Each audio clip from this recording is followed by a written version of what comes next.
बाकी बड़े उम्र के लोग अलग हैं। 1 लाख युवक जान गंवाते हैं हर साल लापरवाह ड्राइविंग के कारण।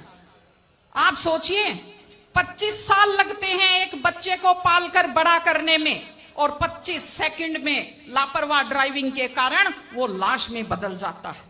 क्या बीतती होगी उस मां के ऊपर जो अपने जाते हुए बेटे की पीठ देखती है और आते हुए बेटे का मुंह नहीं देख पाती। आप लोग क्या सोचते हैं, अगर आप अपनी पावर दिखाना चाहते हैं तो मिल्खा सिंह की तरह तेज दौड़िए, या कि आप नीरज चोपड़ा की तरह, देवेंद्र झाझड़िया की तरह आप तेज भाला फेंकिए मोटरसाइकिल का कान मरोड़ने में, या तेज गति से कार भगाने में कोई बहादुरी नहीं होती। अगर आप सोचते हैं कि आप बड़े हैंडसम और डैशिंग दिखते हैं तेज गाड़ी भगाते हुए, आप डैशिंग हैंडसम नहीं दिखते, आप लापरवाह दिखते हैं, आप बेपरवाह दिखते हैं, आप बेवकूफ दिखते हैं। इसलिए कम से कम सड़क पर जब भी गाड़ी चलाएं, आप ध्यान से गाड़ी चलाइए। आपकी जिंदगी आपके माता पिता की भी है। एक छोटी सी चीज और कहना चाहती हूं, हमारे बुजुर्ग हमें जब पालते हैं, जो लोग खेती से बच्चों को पढ़ाते हैं, जो लोग छोटी आमदनी में बच्चों को पढ़ाते हैं, उनकी पूरी उम्र खप जाती है अपने बच्चों की जिंदगी बनाने में।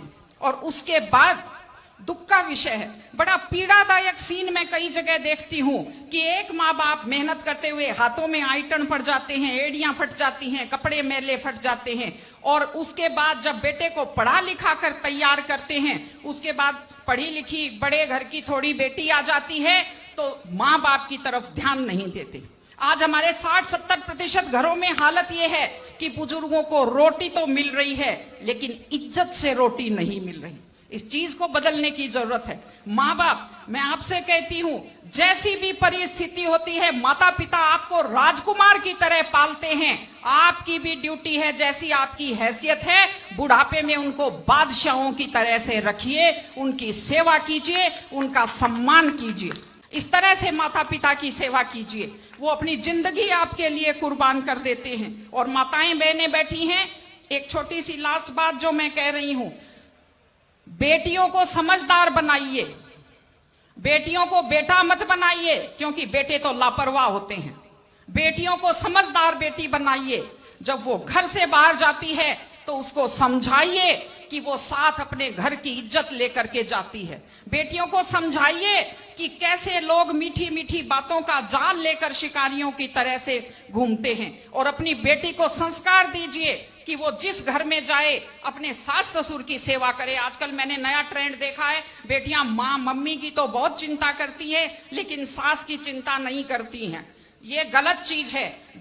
औरत घर की धुरी होती है। अगर वृद्ध लोगों की चिंता नहीं करेंगे तो हमारे वृद्ध लोगों को सुरक्षा कैसे मिलेगी, उन्हें सम्मान कैसे मिलेगा, इनकी जिंदगी खुश कैसे होगी। इसलिए कोई भी कौम तभी आगे बढ़ती है जब वो संस्कारवान हो, जब वो मेहनती हो, जब वो शिक्षा पर ध्यान दे। हमने ये सब किया है, मैं आपको बधाई देती हूँ।